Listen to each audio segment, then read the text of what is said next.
คือเก่าพี่น้องอยู่ให้อยู่สวนคือเก่าเห็ดสวน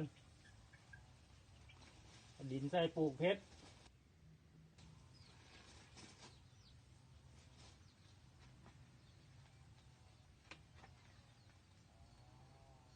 เพชรแยกปลูกแบ่งปลูก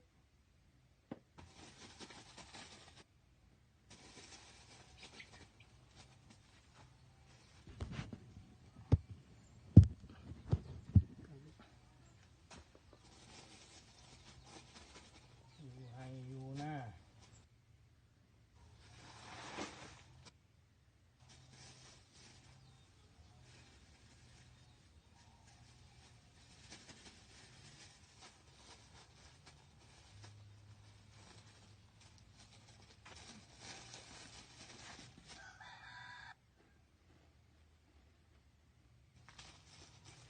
ใส่ถุงทั่วไปแล้ว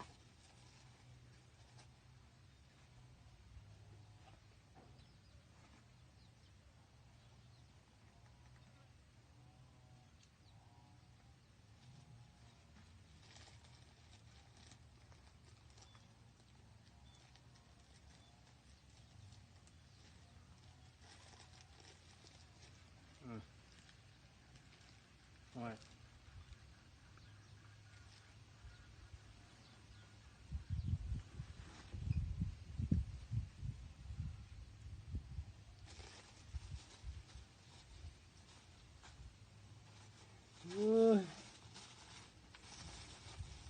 อยู่นอกกระแดดฮ้อนใครเนี่ยจะอยู่ในผมอยู่โอ้โห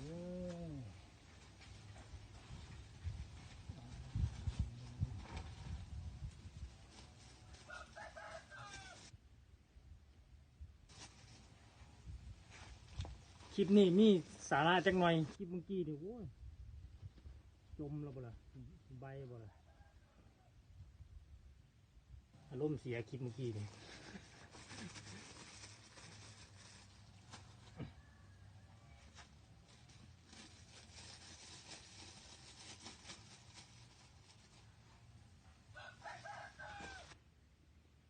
แบ่งปลูกได้200-300ถุงแล้วอยู่ฝั่งนั้นนี่เฮ็ดมาอีกนี่ก็ได้จะ500-600ถุง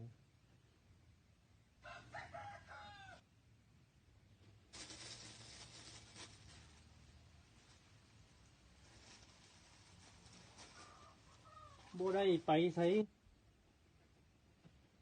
อยู่แต่น้ำหัวน้ำสวนนี่แหละเอาลูกเดี๋ยวก็ไปหาบลูกไปสภาพเนี่ยพี่น้องอยู่ให้อยู่หน้าเนาะหัวสวนสภาพกันอยู่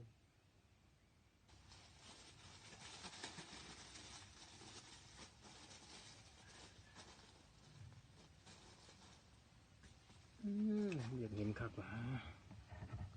อยากเห็นว่ะ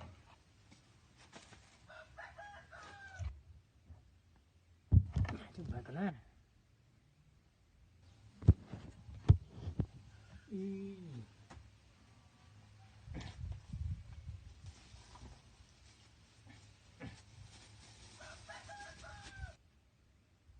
ไปคนเดียวอยู่เฮือนนี่เว้าคนเดียวตู้นี่ขางเฮือนนี่จนมาถามว่ามึงเว้าก็ไผเริ่มจะเป็นบ้าแล้วพี่น้องเฮ็ดยูทูบ เริ่มจะเป็นบ้าแล้วเฮ็ดยูทูบ วันนั้นคนติดตามยังหน่อยอยู่ใกล้จะเป็นบ้าแล้วตู้นี้อยู่นาเฮือนนี่เว้ามึงเว้าก็ไผล่ะมันมีกุมารทองบ่ล่ะเอ้ากุมารทองยังอีกเหรอมีแต่กุมารบ้าที่วะคนเดียวอยู่นี่ว่าใบคนเดียวมีกุมารทองอยู่แล้วโอ้ย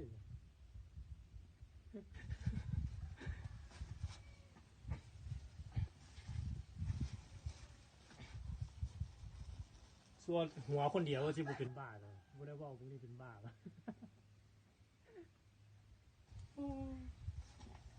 คนแถวนี้เขาจนว่ามันเบาคนเดียวมันเป็นบ้าเลยเฮ็ดยูทูบเฮ้ยเดี๋ยวกูจะบ้าให้เบิ่งแล้วนะ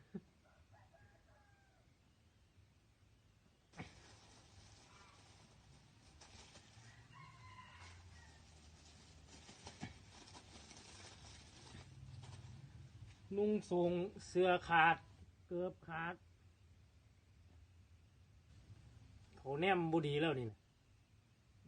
บว่าเป็นบ้าเป็นทีทุกข์ทียากโอ้ยมีแต่ไปซื้อเครื่องพี่น้อง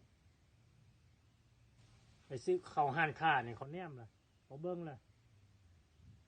เบิ้งจนจะตีนหดหัวคือหัวหดตีนโอ้ยเบิ้งโพดเบิ้งโพดคิดว่ากูเป็นปักเสกโลโซ่วะเอ้ยพี่ลึกพี่โลโหดคนเฮานี่